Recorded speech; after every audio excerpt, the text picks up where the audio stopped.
It says you're reviewing your background screen. It was in Downing Street 8 years ago. Oh. Okay, very good. What?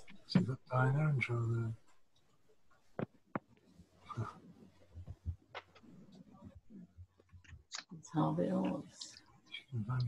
Naftali online?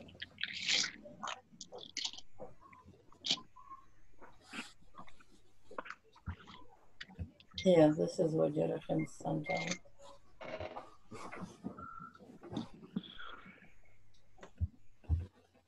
Oh, these are questions. I told you, do you want me to print them? And you said no. Well, you know what? And then my Shulchan Aruch. I'm not going downstairs. You're not. There's only water. That's where I'm going.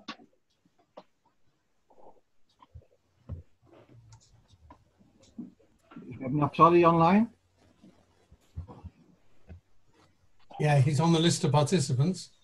Okay. You have Naftali learned, well? Where is the Shulchan Aruch? It's on the right hand side. To mute everyone. It's on the right, and it's one which is sticking out. Face with Shabbos. There we are.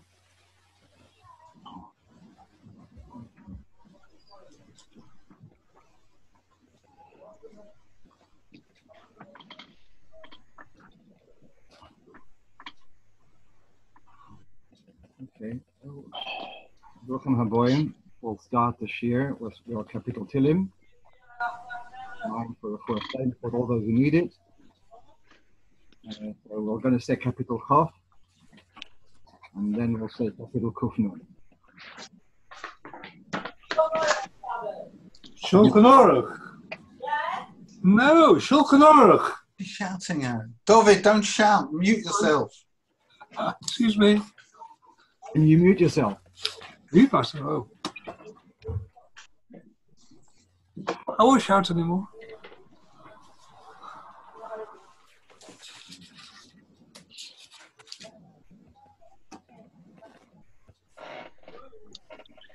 But Naftali, Yeah. Naftali, before we start, mute everyone else, Right.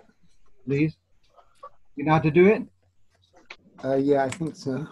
At the bottom, Which went off? where it has manage participants. Yeah. I've done that. Except it hasn't muted me for some reason.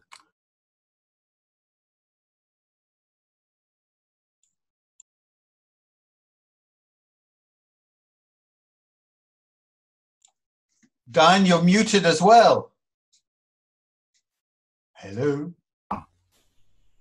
Okay, I'm muted now. Baruch Hashem. Okay, let's start. Okay, we're going to say capital Tilim Chav, and then we'll say Kufnun, and then we'll start learning. So, yeah, ready? Well, I'm not saying Mizmila David. And we'll start. Okay, I've got here, that's a whole bunch of stuff. So, start off. Today's Pesach Sheni, and someone asked the Shaila, on Pesach Sheni is a minute to eat matzah.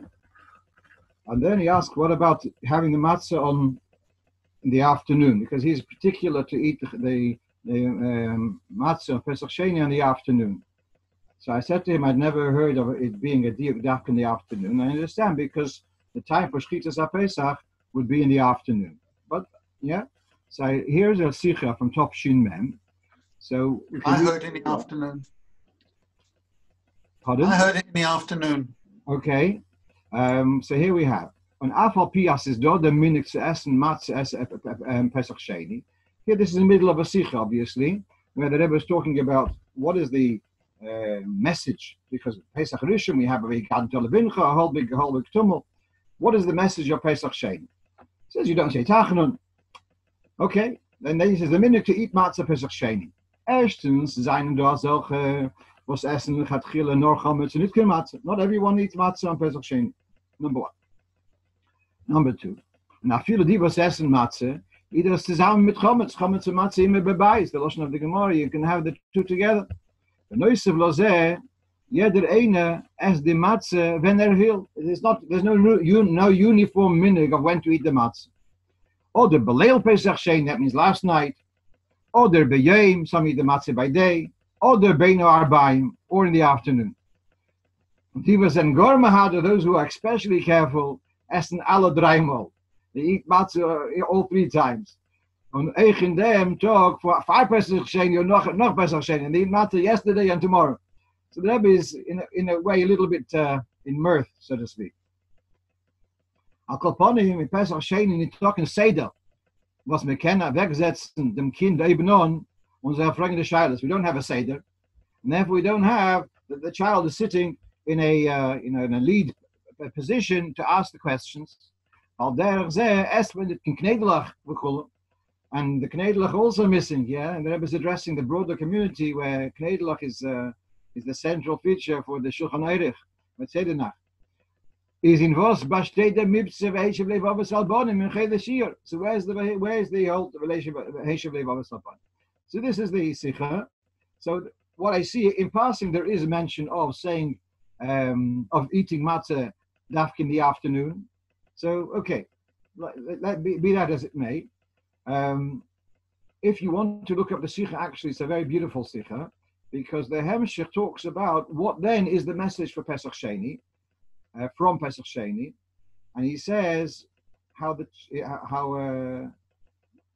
idea of Chedesh Iyar is to take the inspiration of Pesach, and it should be b'chaya yom yom on a daily basis, day-to-day life. And he talks about a child playing ball, and he says a child needs to play ball. And doesn't say he needs to. He says if a child wants to play ball, you let him play ball. But he should play ball l'shem shamayim. How do you play ball l'shem shamayim? So he says an adult sometimes needs to take a pill. Let's never use the word pill. He needs to take a pill. He has a need. Not that it's a good thing, but if he has a need, he takes a pill. And if the child needs to play, so he plays. And that's one level. Then he says another point, which he says, where is it? I have to show my notes. Anyway, then the Rebbe says further that the child can play l'shem shamayim. The child is playing ball with a goy. The Rebbe says this. So he's playing ball with the goy. So the goy is playing because he wants to win. And when the Yiddish boy is playing, he's playing that Yiddishkeit should win. He's playing ball with the goyish neighbor that Yiddishkeit should win. And therefore he's wearing his yarmulke, he's wearing his tzitzis. And it's a very interesting psychology here, what the Rebbe is saying. But the Yiddish boy is playing ball with the goyish neighbor. So it's not just he is playing. He is representing Yiddishkeit, which has to if he wins, his Yiddishkeit is won. It's some arichas there. And so that would be his l'shem shamayim. I found it interesting that Rebbe should be addressing the chal that the Yiddish boy is playing ball with the goyish kid. Okay. All right. I touched on the next point, which I have. I touched on it yesterday briefly, and at the Gemara Shir. So I want to share it with you. Someone asked me in Shabbos, sorry, not Shabbos, in Birchas Krushma, second bracha is Avos Olam. In the morning we say Avos Olam Avtonu, as you can see. In the evening we say Avos Olam Beis Yisrael Amcha Avtonu. So he's asking the question, why is Beis Yisrael inserted at that point? That was the question, which I'm trying to address. So, on a very simplistic level, you could say that the brachas were typically said, people would daven by heart, and it was beneficial to make a clear distinction that your automatic pilot shouldn't take you in the wrong direction. So when you start saying Avos Olam, in the evening, right away you go into a different format, and that makes sure that you're going to continue the format of the evening bracha rather than the morning bracha. I think I heard it from my father, Allah Shalom. But the joke is about this Balagola who would daven very, very fast. So he asked him, how do you manage? So he says, well, he knows how to overtake. You know, on the motorway, he can overtake. So he, from Yakir v'Yedu kol boy olam till Yakir v'Yedu kol yesh v'sevel, he makes a overtake. So from he manages to catch up. Kol ponim, So that's on a very simplistic level. I don't have the actual Hirsch Siddur, but I saw it quoted from the Hirsch Siddur from Shamshon for Hirsch that the basis role here is a quote from the Pasuk in Tilim in Hallel. Hashem Yizcharon Yevorech, Yevorech is basis role. In other words, when you have phrases in davening, very often they are quotes from Tanakh, and so although the word basis role comes up dozens of times, apparently, I didn't check, but yeah, many times, but he identifies it with the Yevorech is basis role, which I think is right, that you have here the expression, the Eibishter loves basis role, and therefore, when Chazal say, well, you got the Yevorech is basis role, that's his suggestion. Now, the Zohar I think it's in Chelik Gimel, Kufayin Gimel. I saw this quoted. The Zohar says the following: that this pasuk of Hashem's Choron Yevorech, Yevorech is basis role, refers to the following: when the Yidden came out of Mitzrayim in the desert, they were counted, and we know that the counting often brings on undesirable consequences. So therefore, Hashem's Choron Yevorech. There's a need for a bracha for the men, that they should not be harmed by the counting. Then Yevorech is Beis Yisrael refers to the women, and the Lust of the Zohar the Leisalku Leminyona, that they're not. Well, you read it, you think it might lead that they don't count for a minion. What it means is that they weren't counted in the midbar, yeah. So they don't have that worry. Then Yevorech is Beis Aaron. And that refers to the Levim, or Yevorech, I don't remember exactly. Haktanim Magdolim, Yevorech Hashem refers to Levim, and that because the Levim are counted from 30 days old, says Haktanim Magdolim. That's how the Zohar learns Pshat. So your base Yisrael, if that's the case, the Zohar associates, so I'm using from Shamshon for Hirsch, and the Zohar, the base Yisrael refers to the Noshim. Why Dafke, at the beginning of the second bracha of Shema, do we mention the schus of Noshim, the Abbas Hashem to the Noshim? Just one suggestion, I'm not so happy with it, that women have a chiyuv to daven Shacharis and Mincha, but the Alter Rebbe writes in Shulchan Aruch that they never makabel the inyan of davening Ma'ariv. I'm sure there are fine ladies who daven Ma'ariv, but it's not a choiva. So possibly, dafke in the evening when they are not davening, then we dafke mention a bracha for them. A bracha, the fact that Eibishter loves them. As I say, I'm open for other suggestions. Let's move now to inyan of halacha. So now one of the big issues is, the Hilchas Korona, yeah. So one of the Hilchas Korona is there's someone called Reb Osher Weiss. He's a posek in Shalayim. I think he's related to Avram Weiss. He's very popular, and he put out a whole Kuntras Korona, which I haven't read. But it is this question about. I didn't finish off with the Pesach Sheni. Sorry. Back to the Pesach Sheni for a moment. So after that Sikha, asking about eating matzah in the afternoon. So his shaila was, what about on Erev Shabbos? So if you look in the Alter Rebbe's Shulchan Aruch and Simaresh Memtes, so he says that the diuk of not eating a meal on Erev Shabbos starts from Ashor Asiris, from the last quarter of the day. So therefore, for us, are those who are particular, not even from Chatzos, or from Mincha Ktana, or Mincha Gdola, sorry, from half an hour after Chatzos. The Alter Rebbe passes that you can start a meal after Chatzos, so long as it shouldn't start not in the last quarter of the day. So therefore, we still have time to finish the shir, and then you can go and have. If you want to have it now, you can just close the camera and you can have your matzah now. I won't be able to indulge in that. And what about eating tonight? Having matzah tonight?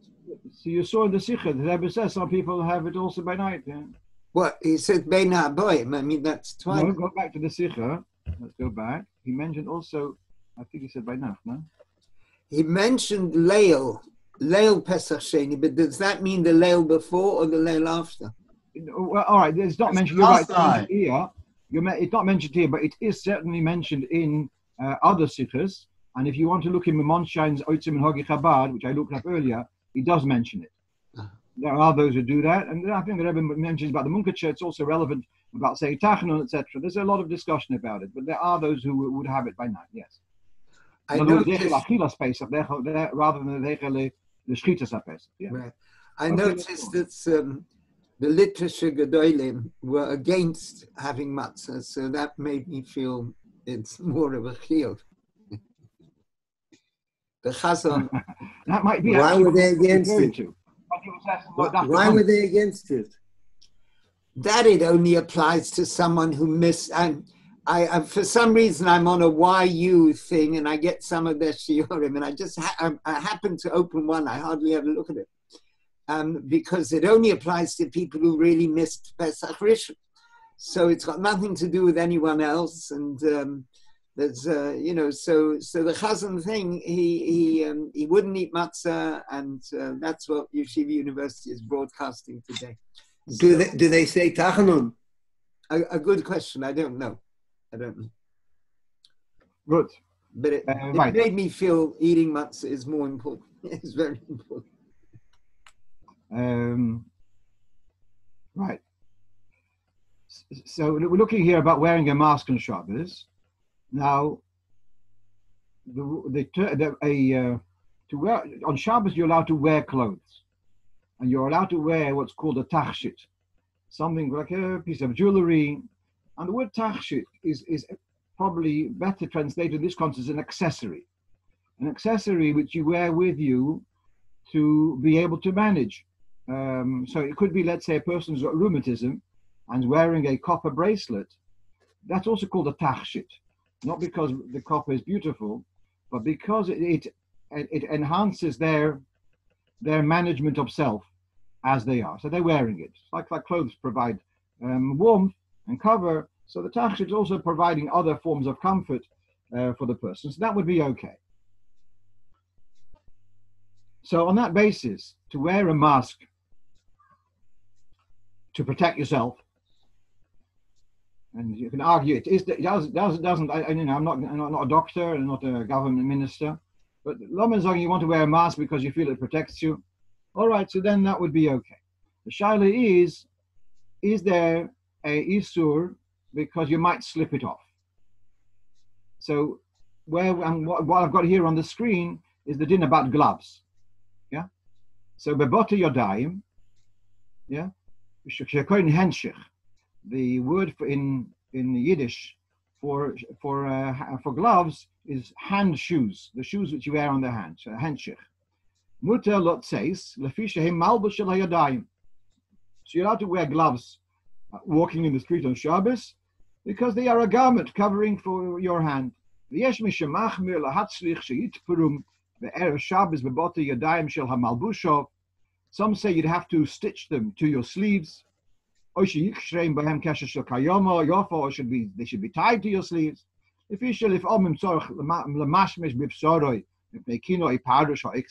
Sometimes you need to scratch yourself because there's a bug who's bothering you. And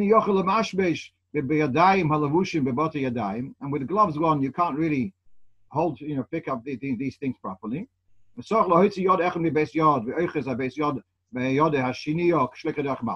You'll slip off one glove and you'll hold it in the other hand. And then so you might continue walking dal damas. Then he talks about a mitt, a muff, the type which is a big, which both hands go in. So then he says that's better. And he says, and then there's no worries about slipping it off because let's just finish off that first piece. He finishes off that one should be concerned about this stricter opinion of not wearing gloves because you might slip them off. Then he talks about the muff.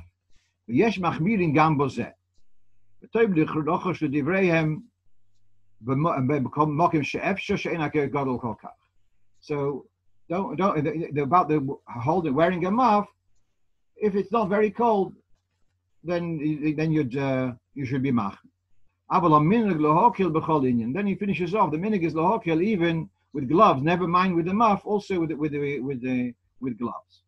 So we have here two opinions, and I don't think the chashash of slipping off the mask is such a big thing. Muff has a strap going around the head. Is that right? You have a muff. Some of them are like with elastics which are around your ears.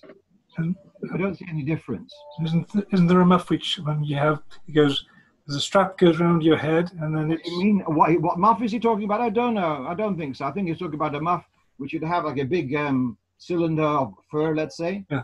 Put both your hands in. Looks very sedate. Yeah. Okay. David is right. It hangs around your neck. So if you take both hands out, it's hanging around your neck. That doesn't help you, but still, that would be called carrying. I'm saying that's what he means. Yeah. Okay. Right. That might be less problematic than if it was without I don't think so. Or... This is. I actually always in these lessons for the Talmid and Talmidos, I point out what is the difference between wearing and carrying, and how in Yiddish we have the same word for trogen a mantel and trogen a pekel, and in French you have porter un manteau and porter un valise. So you have the same word can be for wearing and for carrying. If you have something around your neck hanging and you're not using it, then you're carrying it. You're not wearing it. Carrying, so my own definition, carrying means you are transporting it from A to B. You don't need it now, you need it there. Wearing means the fulfillment is here and now. That's you can pick holes in that definition, but that's my take on it. And so back to the mask. Diane, if that's your take on it, then you obviate the question of wearing two coats or something. That's the hole which you can pick in it. Because if it's a mamash or malbush, we don't go into that thing. You can wear 3 coats if you want to get from A to B, to get the coats from A to B, because it's a mamash or malbush. But where it's not so clear, so then that would be my definition. All right. So now, do we invent a chashash that you might slip off the mask? You're wearing it, even if you meet someone, you keep that mask on. Forget, when you're speaking to someone, that's when you need the mask more so. So I don't think we should, especially because of the climate of concern, I don't think we should be overly machmir over here, and we should rely on the fact that, first of all, even with gloves, the Shulchan Aruch says, Mikadin seems to be it's okay. It says, Roy Lochash to the machmirim, but who says there is that chashash by the mask? It would be, al ha-machmir l'havi raya. Or to make life easier for people to be able to go. If they need to go somewhere, they should be able to go somewhere. Okay. Let's go on. If the mask, I'm sorry, yeah? If the mask is made of like a triangle handkerchief with paper in the middle inside, and it's tied round at the back, yes, can one do a knot and then a double, like a second aniva? A bow is okay. To make a double knot would not be okay. When a double knot is considered a chashash, it's called kasher umnim, yeah? But not like you do with your shoelaces, that would be okay. Let's move on. I got this email about perhaps 11:30 from somewhere in Europe. My wife said hamapil. She's been saying sfira with a brocha every night. Then she realized after hamapil that she hadn't counted sfira. Please answer immediately. This is 11 o'clock, 11:30, whatever. So really what's here, the question here is... Had you said I'm uphill? Had I said I'm uphill, but you can email after I'm uphill. So now the question here is, normally we know that after hamapil you should not be mafsik. Is hamapil like a birchas hanenin, like you make a broch on an apple, you mustn't talk before you eat the apple? Or is it you're thanking Hashem, acknowledging that the Eibishter gave us the ability to rest up, and so you're making a bracha for it, but not that there's an isur hefsek. So there is a discussion about this, and certainly lechatchila we know that after hamapil we're not mafsik. Rabbi Lu has a beautiful story about this. when he was a bocher and came in the middle of the night from Williamsburg to New York to the 770 after Hamapil. But Emerson ist. Chavdala Tavis Toshna Chav Gimel. I called up Motul Berkowitz. Somebody called me after Hamapil. I was in Williamsburg and he lived in Borough Park. Somebody called me up, the Rebbe's Farbrengen tonight. This was Motzei Shabbos, so I was going to go straight to 770. I thought somebody took the bother to call me, I'll call someone else. So I called Berkowitz. His mother told me, I told him to come and don't say L'chaim. And he did. Okay, so coming back to the Swedish story. I'm in the middle of giving a shir. Can I call you later? So, basically, I looked up and Piskei Teshuvos he has about this, and he says, let's say, what happens if you can't set them up and you realize you haven't done it? Could also happen, yeah. Whatever it may be, so you are allowed to. You should go ahead and daven maidim or say sfira, whatever it may be. You can rely on the more lenient opinion who says it's a bracha of acknowledgement, but it's not that there's isra hefsek. So for the tzorich, such a kind of tzorich, you would be allowed to. Then I got the next question, also came in last night. There's these robotic vacuum cleaners. And they kind of, I think I've seen them in motion. They're round things, and they hum around, they move around your apartment, and they sweep up, and they set them on a time switch. So he asked, can he have his robotic, can he leave it to continue working as it does every morning at 4 a.m.? It goes around the apartment and it sweeps up. Can he leave it for Shabbos also? So I spent a while looking into this, and we know, well, the background to this shaila is, there is a Mishnah that poiskin mayim legina, the word poiskin is spelled with a tof, poiskin mayim legina, but he, mashka, I think, well, velech kol Shabbos kula, I missed out the wrong word. So anyway, you've got here the idea that you have a pipe, and it continues watering your garden. And this becomes, in England, it's not such a big issue. In Israel, other warmer places, they've got sprinklers. And it's important for them to sprinkle their lawn or their whatever, their crops on a regular basis. Can you have sprinklers working on Shabbos? And they work dafka at night, or when it's, because during the day, I guess it's not a good idea to water your plants because then it evaporates, whatever, it ruins the plant. But it's better by night. So the question is, can you have your sprinkler working on a timer on Shabbos? So, anything which is automated, you're not doing anything. But there are poskim who say that it's only if it started before Shabbos it can continue. But for a melacha to start on Shabbos, even through automation, is not okay. There is a sefer called Eliezer Waldenberg. He's got the question about using a time switch to switch on a coffee maker that usually have a hot coffee on Shabbos morning.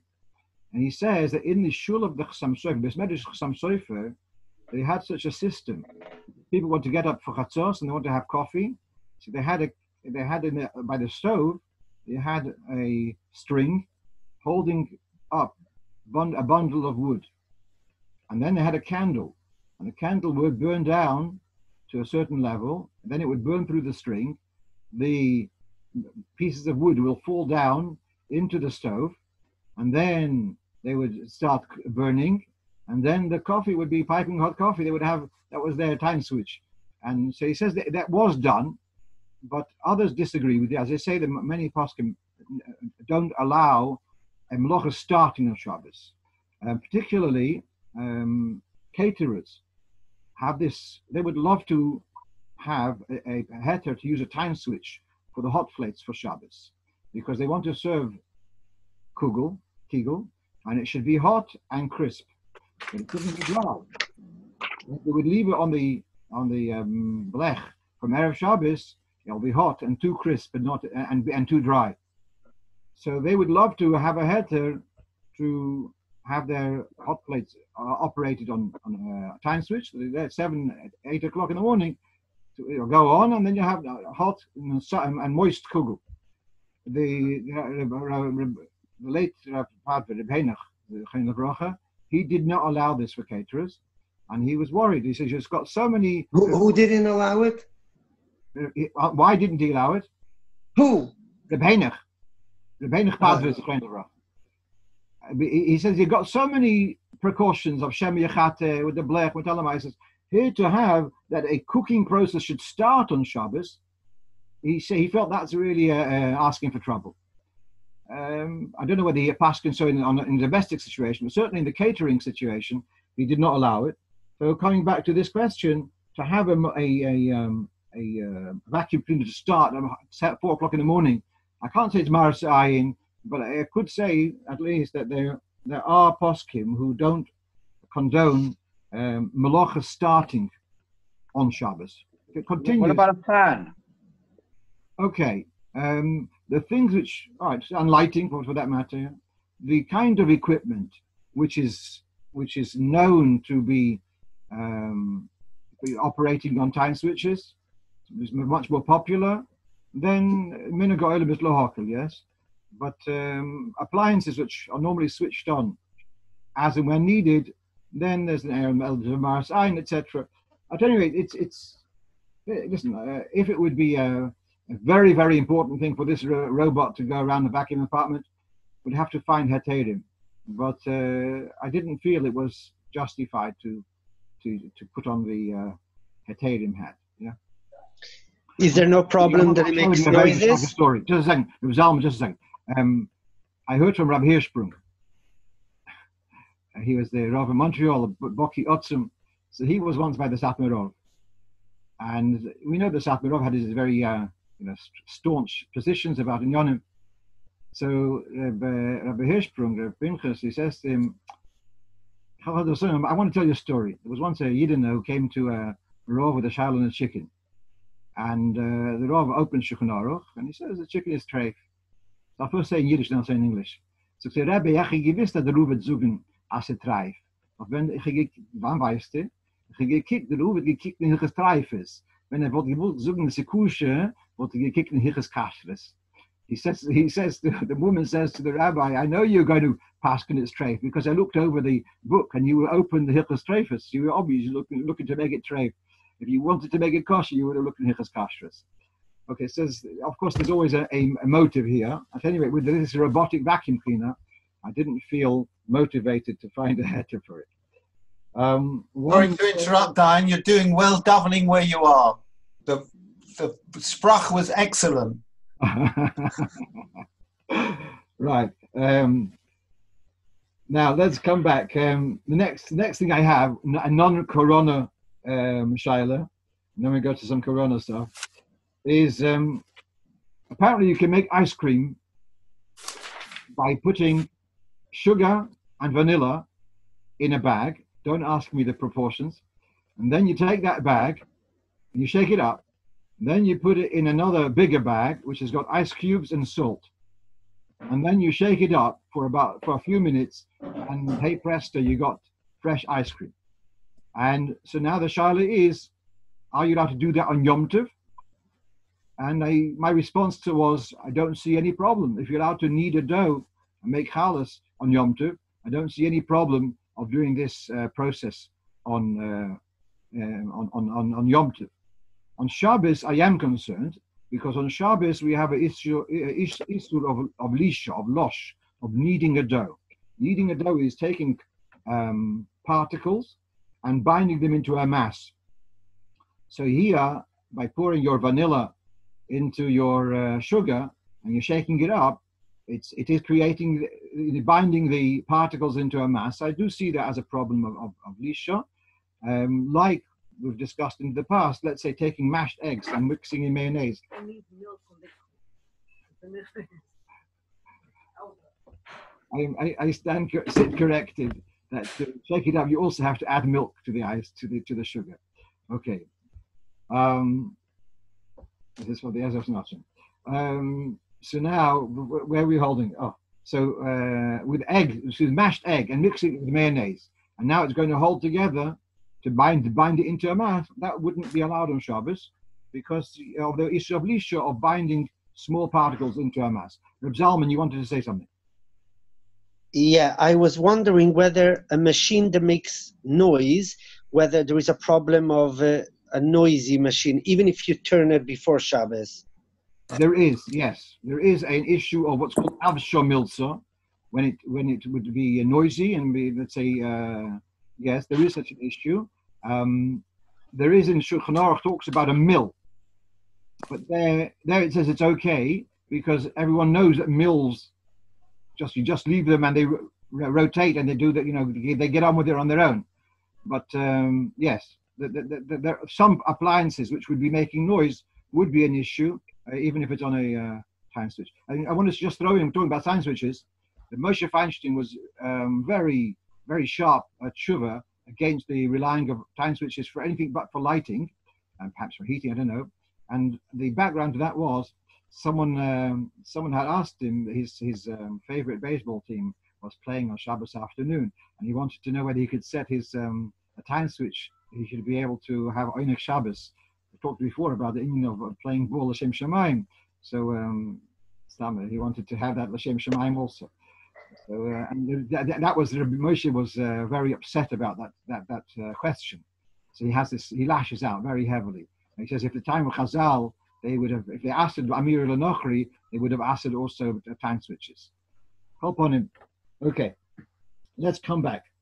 Now, yeah. So on the list I have here about Maidiv.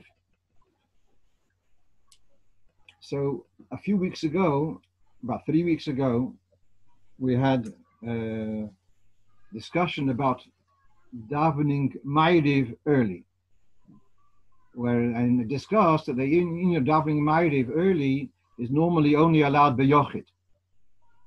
Only allowed betzibur. Beyochid, we have an issue. Are you allowed to daven Maidiv early beyochid? So somehow, some rabbi, some Chabad Shliach, Talmud Chochem in Toronto, he had heard what I'd said, and he said, "What's the shaila? Friday night is different to the whole week." So that's what I'm going to look at. About is there a difference about davening Maidiv early on a Friday evening than during the week? So that which I said, that there is a apprehension about davening Maidiv early beyochid is talking about the weekdays. For Shabbos, there's obviously more leniency, as we'll see in a minute. Diane, sorry to interrupt. Some while ago in Shir, you said that there was a mistake that a yochid could daven early. Well, there was a misunderstanding. Yeah. What I'd said, I think, was that the reluctance to davening beyochid early may be, this is what the Piskei Tshuva suggests, that which if you daven mincha after plag and to daven Maidiv early, then you're pulling the spring at both ends. That is where there's objection of davening beyochid early. But if you daven mincha before the plag, then there's no reason to hesitate of davening Maidiv early beyochid. That's what the Piskei Tshuva says. Yes. All right. So that's going to come up now. So let's take a look at his Alter Rebbe's Shulchan Aruch, and this is a Siman Reish Samach Zayin. So v'noyagin lahakdim tfilas arvis yoser mibeis hachayil. Customary to daven Maidiv on Friday evening earlier than you would on a weekday. V'nochenhu kedei lahakdim kabbalas Shabbos u'chol ma'aseh efsher. This is in order to daven Maidiv to be Mekabel Shabbos earlier, and the understanding is that the davening is the Kabbalah Shabbos. Actually, having Plaga Mincha Lamailo, it should be after Plaga Mincha.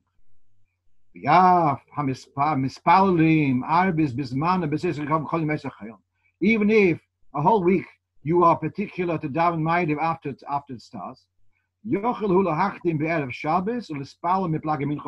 still daven on Friday. You can daven Maidiv earlier after Plag.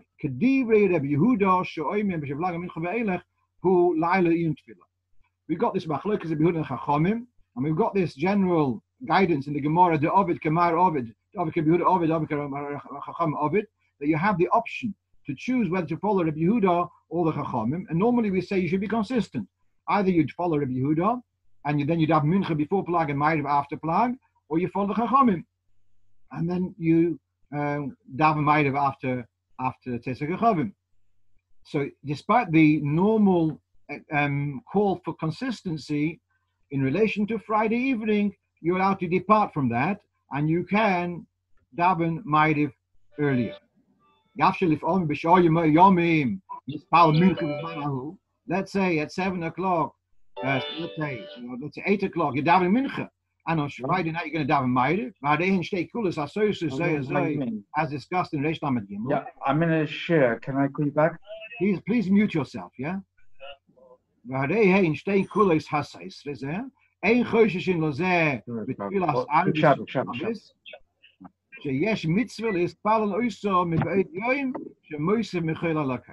is an advantage of davening Ma'ariv early.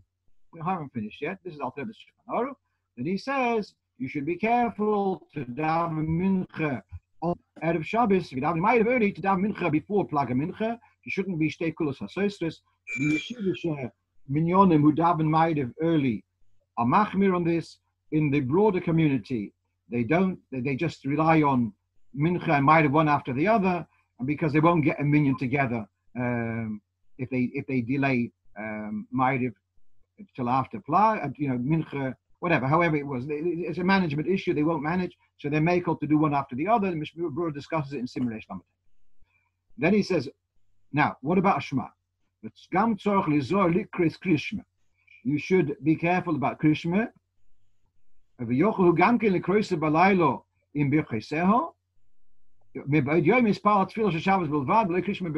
an interesting idea of doing just Shemona Esrei early and not Krishma do at night. You're missing out in Gula the Tefillah, then he says, if you want to not daven early and you want to daven Ma'ariv bismano or shus biyodeh, you want to have Moshe Mechel L'Kodesh, it doesn't have to be the Ma'ariv. You can start Shabbos early without davening Ma'ariv. Even if you daven Ma'ariv early, you can do Tosfos Shabbos before that. Okay. So meanwhile, what we've seen from here, the Alter Rebbe allows you, it seems to be condoning the idea of davening Ma'ariv early on a Friday evening. So despite the rest of the week, you'd be particular about this.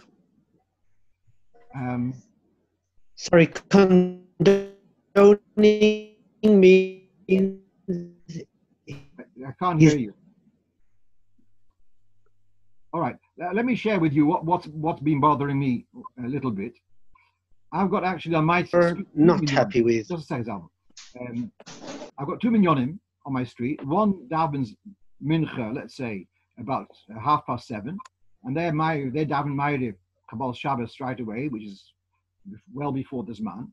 And then down the road, they've got another minyan that they start mincha 10 minutes after Shkia, 10 minutes after Lichtzinde, whatever, and they then run on into Kabbalah Shabbos. Now, the Alter Rebbe's Zman for Tzedek Chavim is earlier than the Shtot Zman, so some weeks I've managed to work out that by the time they get to Shemona Esrei, or even to Shema, it's already the Alter Rebbe's Zman. Last week it worked out that the Shema, they said, was before the Alter Rebbe's Nacht. Shemona Esrei was after the Alter Rebbe's Nacht. So then that occurred, I started thinking, when we are particular to daven Ma'ariv by night, the Alter Rebbe writes in the Tshuva, in the end of the Tshuva, about the Sakinim and Lotoshim. The Alter Rebbe introduced a special way of making the Shochet's knife. So now everyone follows the Alter Rebbe's introduced like these stainless steel knives, whatever. And at the end of it, he says, don't worry about introducing now a Chumrah where previous generations they were Mekel. He says 2 examples. More people were not so fussy about Chodosh, and now people are careful about Chodosh. And more people were Mekel to daven.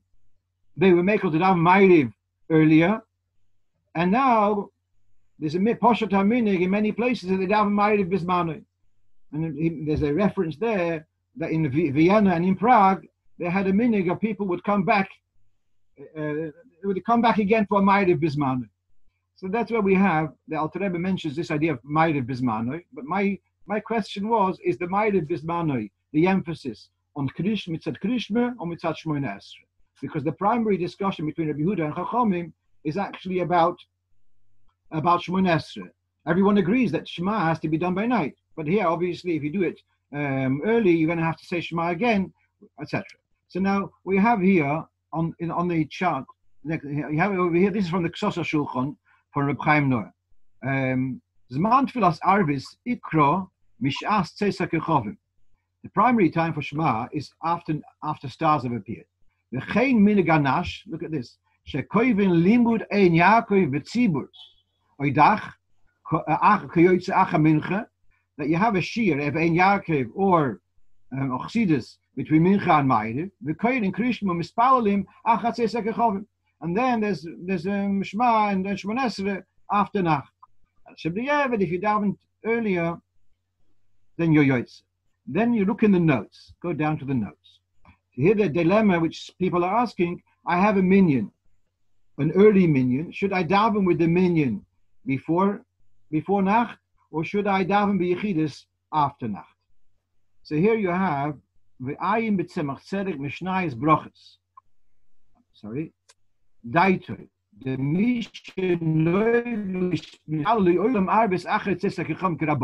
if you are particular always to daven ma'ariv bismanoi, ain't tzorach lahaktim at tefillah koiden zman mishum tefillah betzibur. You don't have to daven early in order to have. Sorry about that. You don't have to daven ma'ariv early in order to have tefillah betzibur. And he justifies this. Yeah, he brings proofs to this. What's interesting is on the top side you have over here the Biur Halacha, that's the Mishnah Brura, and he quotes here, the Shulchan Aruch said, if the Tzibur are davening ma'ariv early, you should daven with the minion. But B'Maseh Rav is a sefer of Hanhogus of the Vilna Gaon. So B'Maseh Rav, he writes, the mutav lispalal arvis bisman beyochid im ef sheloi le'esif asoro bisman krishma. That you should, it's better to daven, even if you have a minion early, better to daven beyochid. Now, most poskim disagree with this, but here we have Sai the Tzemach Tzedek, and Sai, you have the, contrary to the earlier situation about whether you shouldn't eat matzah on Erev Pesach, on Pesach Sheni, here we have Sai the Tzemach Tzedek and Sai the Vilna Gaon, beide sagen dieselbe Sach. So there is a preference to daven ma'ariv beyochid, if that's what you're always particular, even though it's going to be at the expense of daven the minyan, and even if it's on Shabbos. Now, I want to just share with you one more thing about this, and this is from a sefer, if you can see at the bottom, it's from a sefer, Menorah HaTorah. Now, I don't have the sefer, but it came to my attention, it's a halacha sefer, and it's written by one of the Talmidei HaMagid. And there was a time when I read somewhere that he went with the Alter Rebbe on a mission, on a fundraising mission. I don't know whether it was B'chayv of the Magid or after, but he was a contemporary of the Alter Rebbe. Here the question is like this. It says, and I said before, there's a mile to daven, it says in the Gemara, Rav Tzoli, the Shabbat, the B'maila Shabbat. Rav would daven the Ma'ariv of Friday evening on Erev Shabbos. So the question is like this. We know that Rabbi Yehuda says you can daven Ma'ariv early. The Chacham say you can't. When Rav said, when he davened Ma'ariv early, but perhaps their halacha had been unresolved yet. But if we can take a view that we paskin like the Chachamim, then can you still daven Ma'ariv early? So let's read over here. Das halavush, v'yolas Shabbos.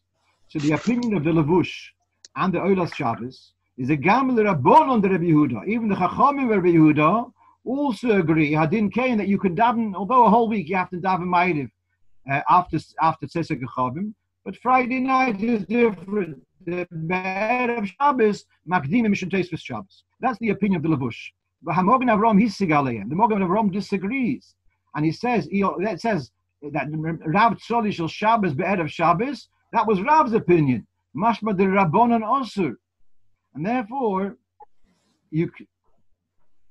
so in other words, the Rabbanon themselves, they say even Friday night you shouldn't be davening early. So therefore it's a little bit, it's not so poshut. So the Alter Rebbe are taking the view that on Friday night you can follow Rabbi Yehuda and daven Ma'ariv early. You can see here that that's not a unanimous view. Let's take a look. One more thing here. This is from also from the Mishnah Brura in the Shar Hatzion. I'm going to reduce this so we can see where it is.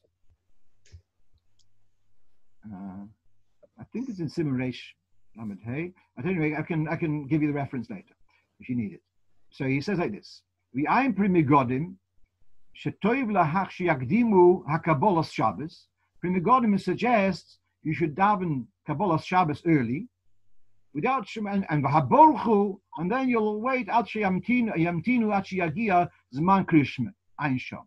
So Pri megodim is suggesting you'll do Kabbalas Shabbos, and then you have a gap, and then Baruch Hu you'll say after nightfall. Then the Mishnah Brura says, I'm going to be practical. If you're going to start doing this shtick of having a gap between Kabbalas Shabbos and Baruch Hu, we're going to have a lot of people not going to play ball with us. They'll come just for Ma'ariv. Tell me when you're ready, You want to daven late? Okay, I'll come late, but don't have me hanging around in shul between, for this gap between. Here's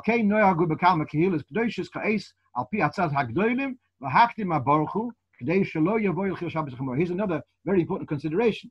They were worried that if they're going to have Ma'ariv Bismano, then people are going to continue, showering and doing whatever have you, Malocha, after Shkia.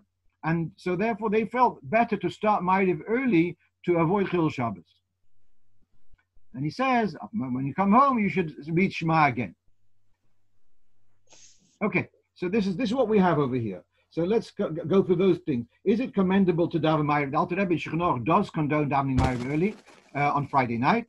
We do have we saw that there are some poskim who are particular even Friday night also not to daven Ma'ariv early. We saw the Pri Megodim, and others who say you should daven Bismano even on Friday night. We saw that in Tzos HaShulchan, we saw that quote, and although he doesn't address directly Friday night, but it's the same thing, and that's the Minhag Anash, yeah, that we would be in particular Friday night. We also answer the question if you have a dilemma,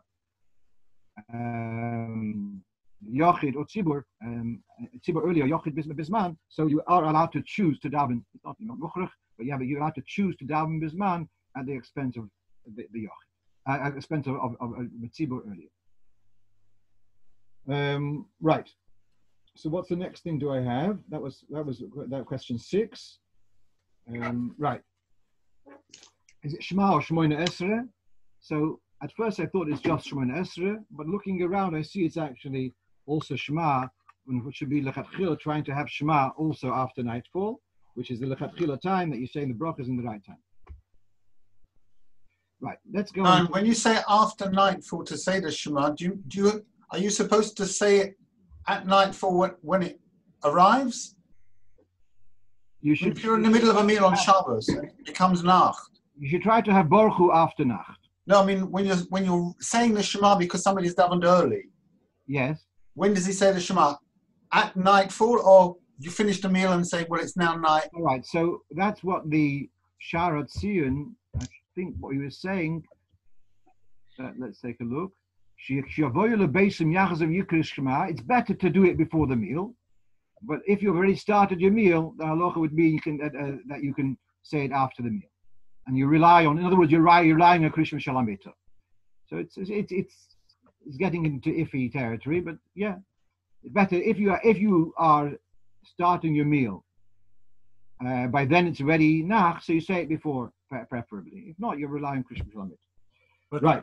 What we do, we have we daven early, and then say at 10 o'clock, go outside again and say Krishma, and then Svir Zomer all together. Krishma and Svira. First Krishma all together, and then Svir Zomer. When we davened around the corner in Tiferes Amram, we did the same thing. Okay, come back for Krishma and Sphira. All right. That's what my local things in all this new situation. Yeah. My local garden minion does the same thing. Okay, right, very good. Baruch Hashem. Each one reminds you. Very good. when I was in Helsinki about 30 years ago. So it was during Sweden. I didn't have to count the Sweden, not the bracha. It was a standard thing. Right. Yeah. Right.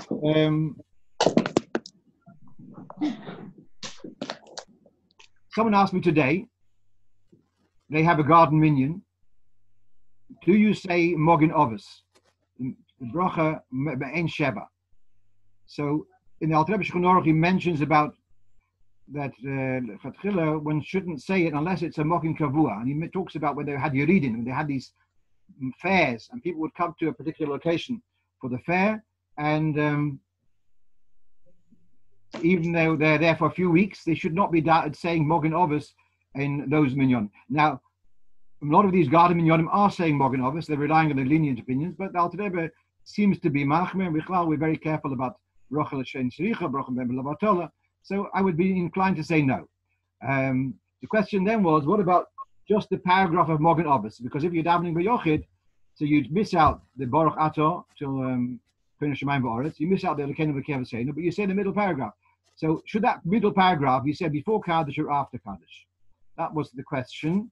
And in the Sefer Piskei Teshuvos, he writes there to say it before Kaddish. And he says, since there are opinions who say that you can say the whole Bochum and Sheva in this situation, so at least to say the Mogin Ovis is not considered a hefsek.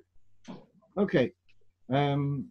One last thing, or almost last thing, is about davening. We're going to be Mekatze because it's almost 2 o'clock. So here you have a discussion about Roiv HaKohol Habim Mekabel Shabbos. This is in Reish Samech, Isam Chalaf, I think.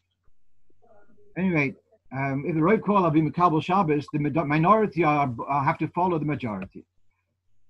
But I don't. Someone showed me a source which seems to be saying when most people have lit candles, then the minority are bound by them. So I wrote back to him, it cannot be. You cannot say, in other words, the question is, when it says the majority imposes on the minority, is that when the majority are in a shul, or even when each one is doing their own thing at home, still they're the majority imposing on the minority? I said it cannot be. To say, but when in other words, when 51%, there's 100 ladies in town, when 51 ladies have lit, the other 49 have been Mekabel Shabbos. Come on. We cannot say such a thing because they have to have time to light the candles themselves. So I felt it cannot be that the pshat. It means when there's a Roiv HaKol, which have been galvanized as a minion, then their Kabbalah Shabbos is actually in binding on the minority of that community.